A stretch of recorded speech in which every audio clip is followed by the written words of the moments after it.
નમસ્કાર વિદ્યાર્થી મિત્રો, શ્રી સત્યપ્રકાશ વિદ્યાપીઠ આપ સર્વે વિદ્યાર્થીઓનું YouTube ચેનલ પર હાર્દિક સ્વાગત કરે છે.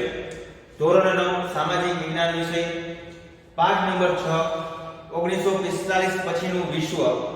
તો જેને આપણે અભ્યાસ કરી રહ્યા હતા અને ત્યારે આપણે પહોંચ્યા હતા લશ્કરી જૂથોમાં વહેંચાયેલું વિશ્વ. જે ટોપિક જે છે આપણે ચલાવવાનો બાકી છે. તો આપણે લાસ્ટ લેક્ચરની અંદર ઠંડુ યુદ્ધ જે છે એ જોઈ ગયા છે અને આજે આપણે લશ્કરી જૂથોમાં વહેંચાયેલા વિશ્વ વિશે સમજીએ. ઠંડુ યુદ્ધ કોને કહેવાય છે આપણે સમજી ગયા છે સારી રીતે. તો આપણે ત્યારે એ પણ સમજાતા કે વિશ્વ જે છે એ બે મહાસત્તામાં વહેંચાઈ ગયું.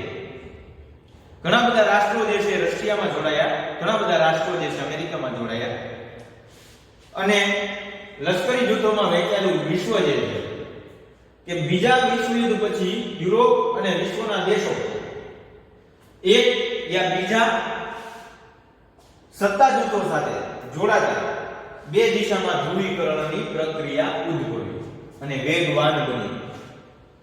બંને સત્તા જૂથો વચ્ચે અવિશ્વાસનું વાતાવરણ સર્જાણું અમેરિકા અને રશિયા વચ્ચે. આથી કેટલાક લશ્કરી જૂથો રચાયા.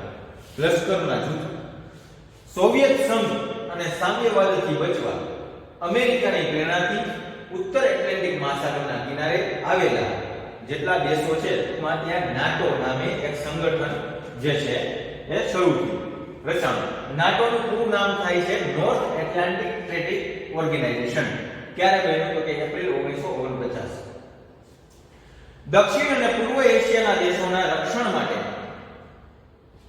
બીજા લશ્કરી જૂથની રચના કરી. બરાબર. દક્ષિણ અને પૂર્વ એશિયાના દેશોના રક્ષણ માટે તેને બીજા લશ્કરી જૂથની રચના કરી. આ જૂથનું નામ આપ્યું સિયાટો.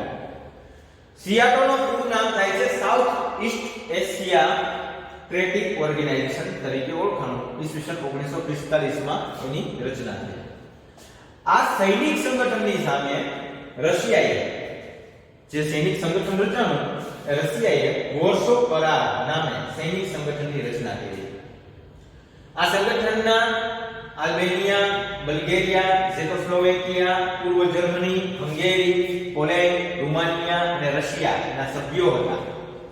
મધ્ય પૂર્વના દેશોમાં ઇંગ્લેન્ડની પ્રેરણાથી central east north trading organisation Baghdad કરાર નામે એક જૂથ રચાયું.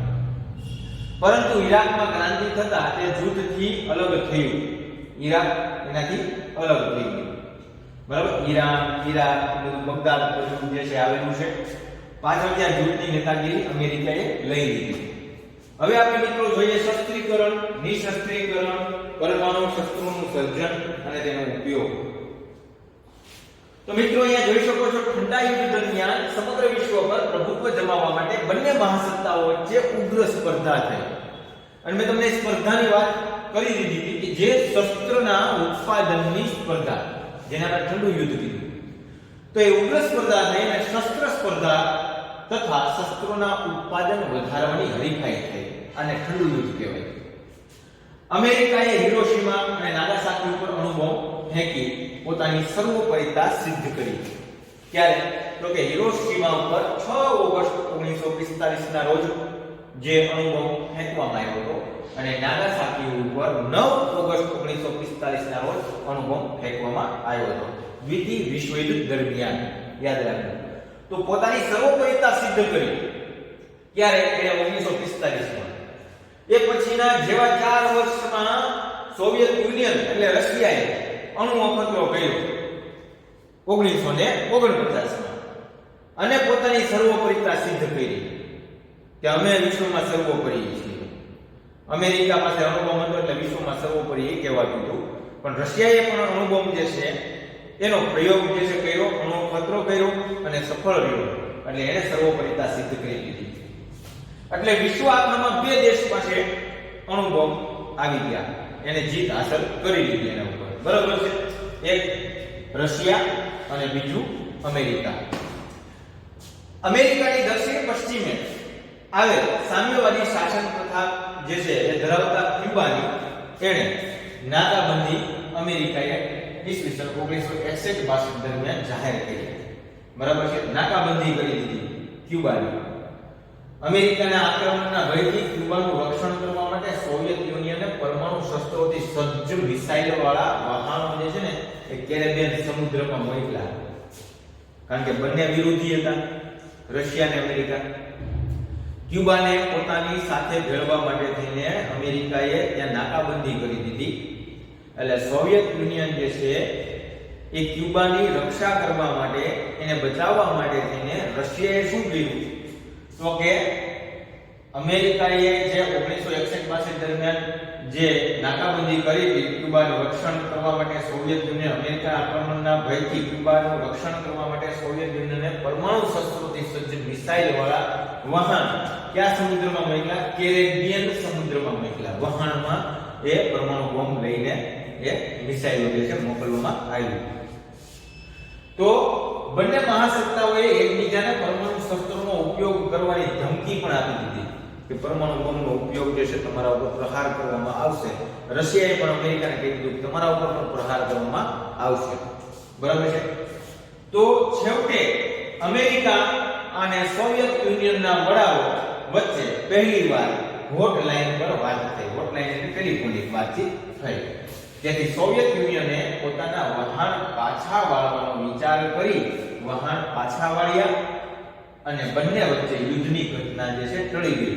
નહીં તો ત્યારે ત્રીજું વિશ્વયુદ્ધ થવાની સંભાવના પૂરેપૂરી હતી. તો આ ઘટના જે ઘટી, બરાબર, એને ક્યુબાની કટોકટી તરીકે ઓળખવામાં આવે છે. પ્રશ્ન તમને પૂછાય ક્યુબાની કટોકટી, બરાબર, તો તમને આ ખ્યાલ હોવો જોઈએ. આથી બંને મહાસત્તાઓ વચ્ચે પરસ્પર સંદેશાની આપ-લે જે છે શરૂ થઈ. ત્યારથી બંને મહાસત્તાઓ વચ્ચે ગેરસમજણ દૂર થવાનો માર્ગ મોકળો બન્યો. બંને મહાસત્તાઓએ પરમાણુ શસ્ત્રોનો ઉપયોગ ન કરીને માનવનું કલ્યાણનું કાર્ય કર્યું. આથી જ ક્યુબાની કટોકટીને ઠંડા યુદ્ધના અંતના આરંભ તરીકે ઓળખવામાં આવે છે. કેવો શબ્દ અહીંયા મૂક્યો છે તમે જોઈ શકો છો.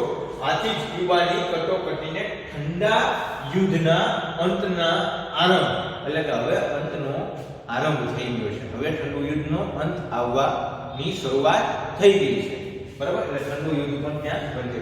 પણ મિત્રો આજની તારીખે પણ જો વાત કરવામાં આવે તો ઠંડા યુદ્ધનો અંત આજની તારીખે પણ નથી આવ્યો. બરાબર, આપણે જ ઘણા બધા જે છે પ્લેન એની ખરીદી કરી છે. બરાબર છે, ઘણી બધી મિસાઇલ જે છે એની ખરીદી કરી, ઘણા બધા શસ્ત્રોની ખરીદી કરી છે. તો હવે એકબીજા દેશથી એકબીજા દેશ જે છે ચડિયાતા એ બતાવવાના પ્રયત્ન કરતા હોય છે જેથી કરીને યુદ્ધ ન થાય. બરાબર છે, શસ્ત્ર સ્પર્ધા વધી રહી છે. અમેરિકા, સોવિયત યુનિયન અને બ્રિટન પરમાણુ શસ્ત્રોનું નિશસ્ત્રીકરણ અને પરમાણુ શસ્ત્રોના પરીક્ષણ અને ઉત્પાદન અને ઉપયોગ કરવા પર પ્રતિબંધ મૂકવા સંમત થયા. અમેરિકા અને સોવિયત યુનિયન અને બ્રિટન, બરાબર છે, તો એ સહમત થયા કે હવે એના પર પ્રતિબંધ મૂકી દે, એનું ઉત્પાદન ન કરવું અને એનો ઉપયોગ પણ નહીં કરવાનો. તો એ આંશિક પરમાણુ અખતરા બંધ સંધિ તરીકે ઓળખવામાં આવે છે. આંશિક પરમાણુ અખતરા બંધ સંધિ તરીકે ઓળખવામાં આવે. કોઈ ઉત્પાદન નહીં કરવાનું, પરીક્ષણ નહીં કરવાનું અને એનો ઉપયોગ નહીં કરવાનું. નિશસ્ત્રીકરણ, શસ્ત્રો નહીં બનાવવાના, પરમાણુ શસ્ત્રોનું પરીક્ષણ પણ કરી દેવાનું. આ સંધિ ઉપર ફ્રાન્સે હસ્તાક્ષર કર્યા નહીં. શું કારણ? હવે જો માની લો કે ત્યાં હસ્તાક્ષર કરી નાખે, મતલબ એનો જે પત્ર જે છે એમાં સહી કરી નાખે આ યુનોની અંદરમાં, તો એ શું થાય કે અમેરિકા, બ્રિટન ને રશિયાએ પરમાણુ જે છે બોમ્બ શોધી લીધા. એટલે બાકીના દેશોએ નહીં શોધવાના. તો શું એની સામે આપણે દબાઈને જીવવાનું? બરાબર છે, એવો જ મતલબ થયો ને કે હવે કોઈએ પરીક્ષણ નહીં કરવાનું, કોઈ ઉત્પાદન નહીં કરવાનું અને કોઈએ બોમ્બ જે છે વિકસાવવાનો પણ નહીં. તો આપણે શું બધાએ દબાઈને રહેવાનું? એની જગ્યાએ આપણે એવું જ કરીને આપણે ઉત્પાદન ન કરી શકીએ કે સંશોધન ન કરી શકીએ.